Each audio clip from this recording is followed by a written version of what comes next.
thanks for joining Edinburgh Festival's magazine in the cow pasture with the fake astroturf and the lamp balloons. Now, tell us about your show this year. You've got the This Way to Spaceship on the Pleasance Courtyard. Kind of an unusual title. It's an adaptation of a book I wrote, which essentially is an autobiography, but it sort of turned into a science fiction novel about three quarters of the way through. And is that like your life? It's turned into a science fiction novel? Well, yeah, it feels like it.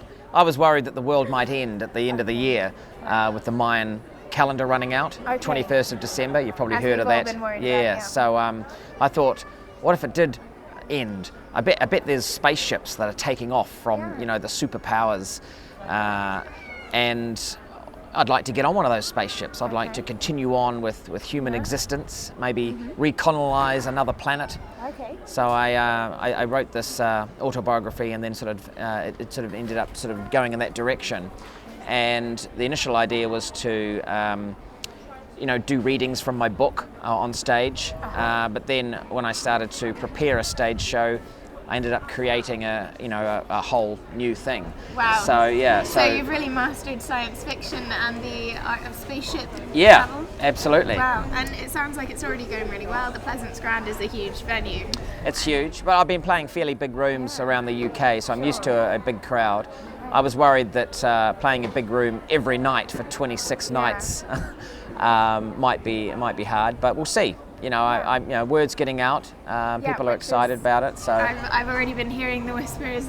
Cool. Yeah. So definitely get along myself. And this is, you're a bit of a fringe veteran now. You've been here, you said 7 or 8 times. Yeah, I've lost count. I did about maybe 5 or 6 in a row, and then took some time off, came back and did another one, and then and that was 2009, and now I'm returning again. So it's either 7 or 8. But you keep pretty. You've. I must say, I loved you in The Boat That Rocked. Oh, thank you. Brilliant film. I've seen it a few times. Working with people like Philip Seymour Hoffman must have been pretty exciting. It was off the hook, really. One of the greatest actors of our generation, and I just felt really out of place. He didn't know who I was. So there I am. Everyone else knew me. There was, the Concords was quite popular, and so a lot of the other the actors were very happy to sort of work with me. Although I very much felt out of my depth. But then we expect more Hollywood. Oh, absolutely, yeah. But you've got to be picky and choosy because there's a lot of these days. There's a lot of crap out there. Right. So I'm being wise. Sift through and I'm really looking for that defining role that's going to conquer me. Good. Yeah. Would you say this show's for people who are a bit nervous about the end of 2012, and you're going to reassure them that there's... Well, not really. I think it's more about people who are a bit nervous about themselves. Yeah. It's really, I use the whole end of the world thing as a metaphor for being comfortable in your own skin, and that's what the show's about. It's also about the nice guy finishing first instead of last, and it's believing in what you are and having faith that someone will believe in you eventually, and that's what happened to me.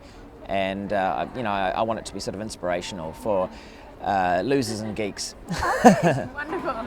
And you must be one of the few comedians who was a soldier before you started. Yes, yeah. Did you feel that gave you some good discipline? It did. It gave me a lot of self-discipline, and self-motivation, and also I learnt how to fold socks. And always a handy. And helps you travel. Yep, absolutely. We had to fold socks into little smiley faces, so it was quite cute. Nice. Yeah, you don't hear about that with soldiers. Yeah. They keep that quiet. Do you think you'll always come back to the Edinburgh Festival? You've had so much going on outside of it, but you still. Yeah, if I've got nothing on and I've written a show that I feel is worthy of, because you can't just turn up. And being a name and knowing people are going to come to your show, you've got to have the goods. So that's why I haven't been here the last few years. But I've come up with a show recently that I'm proud of. So here I am to showcase it. And if I do this, if I come up with another one next year, then yes, I'll return. But otherwise, I'll wait. Right. Because do you feel that pressure of, there's a lot of expectation now because you have a lot of fans. Yeah, absolutely. Doing, and I mean, this show, it won the Fred Award in New Zealand for Best Show, so obviously, congratulations. Thank you, yeah. Obviously doing well. Did that help boost the confidence with your Yeah, absolutely. Your show initially, you were on there?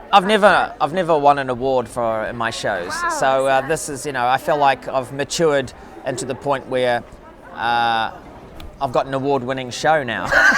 Right, so I might as well show it to the biggest next festival. You just have to go talk to those superpowers and... Yeah, well, this is the whole plan, you see. Words got out, and I think my VIP invite for the Armageddon Spaceship is going to be coming just round the corner. The only problem is no one knows my address because I keep shifting countries. And just to remind everyone who's watching, your show's going to be on at the Pleasance Grand, and it's at 8 o'clock every night until every the 26th. night, yep, 8 o'clock. But get in quick. Tickets are selling like hotcakes. So it seems. So thanks so much for joining us. Thank you.